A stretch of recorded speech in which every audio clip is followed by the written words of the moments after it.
Três pontos. Olá, 3 pontos diretamente de Brasília para o programa Giro de Notícias, pela Rádio Excelsior AM 840, pela Cardeal FM 106.1. 3 pontos de hoje, 23 de setembro de 2024, também conhecido por segunda-feira. Aquele abraço a todos que nos acompanham pelas ondas do rádio, pelas redes sociais, meus amigos do estúdio, Igor Guimarães, Luiz Henrique, meus queridos do nosso timaço de técnicos de nossas rádios, este time que permite que falemos com a grande Salvador, a grande Bahia e o resto do mundo. O primeiro ponto é a presença de Luiz Inácio Lula da Silva como representante do Brasil na Assembleia das Nações Unidas. Tradicionalmente, o Brasil faz o discurso de abertura da Assembleia e Lula amanhã vai dar o seu recado.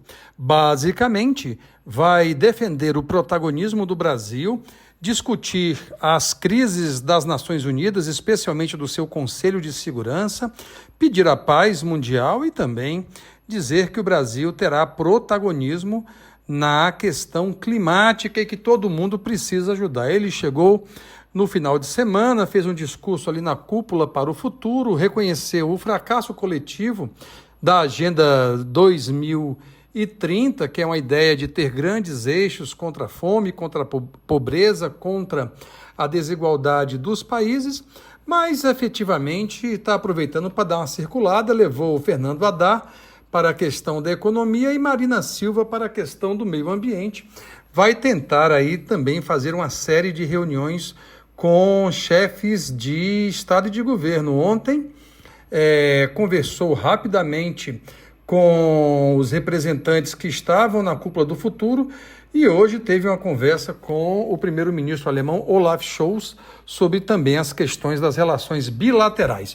O segundo ponto foi um grande desabafo do ministro da Casa Civil, Rui Costa, aqui em Brasília, dizendo na imprensa, no final de semana, dizendo, que ele não é mais o desquerido dos parlamentares, 2, tem tentado ajudar Luiz Inácio Lula da Silva na gestão aqui em Brasília, por isso que ele, inclusive, pode viajar tranquilo, que está tudo sob controle no Planalto Central, e depois que tem como grande meta, se tudo der certo, ser senador pela Bahia em 2026 e não disputar a candidatura à presidência da República, porque o grande candidato é Luiz Inácio Lula da Silva.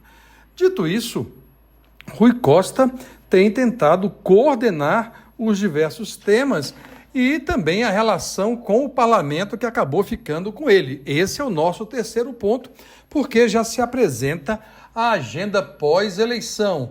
Como a gente sabe, primeiro turno 6 de outubro, lá para dia 27, segundo turno onde houver, e depois vão voltar às disputas, especialmente na agenda política do governo e do Congresso Nacional. Em primeiro lugar, discussão em torno da reforma tributária, e aí tem 3 frentes. Na Câmara dos Deputados conclui a votação do projeto de lei que institui o Comitê Gestor da Reforma Tributária.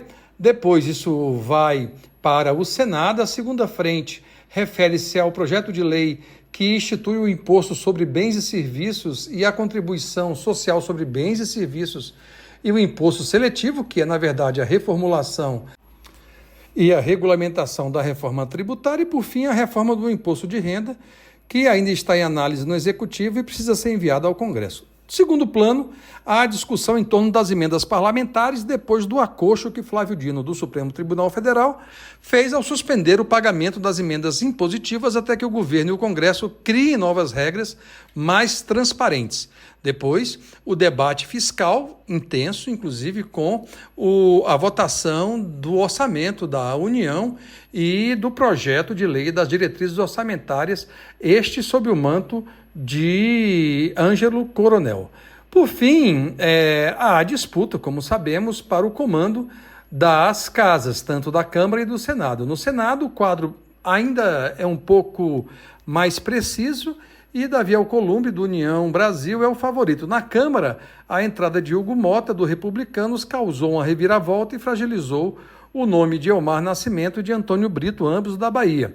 Espera-se que Arthur Lira defina melhor essa condição e, por fim, deve aparecer aí de novo a conversa em torno de uma reforma ministerial. Tudo isso com a participação, a presença e, em certa medida, a coordenação de Rui Costa, ministro-chefe da Casa Civil. É isso, meus amigos, um bom começo de semana e até amanhã com os nossos 3 pontos diretamente de Brasília para o programa Giro de Notícias. Um grande abraço. E você que nos acompanha, não se esqueça de se inscrever e ativar as notificações. Deixe o seu like e até a próxima.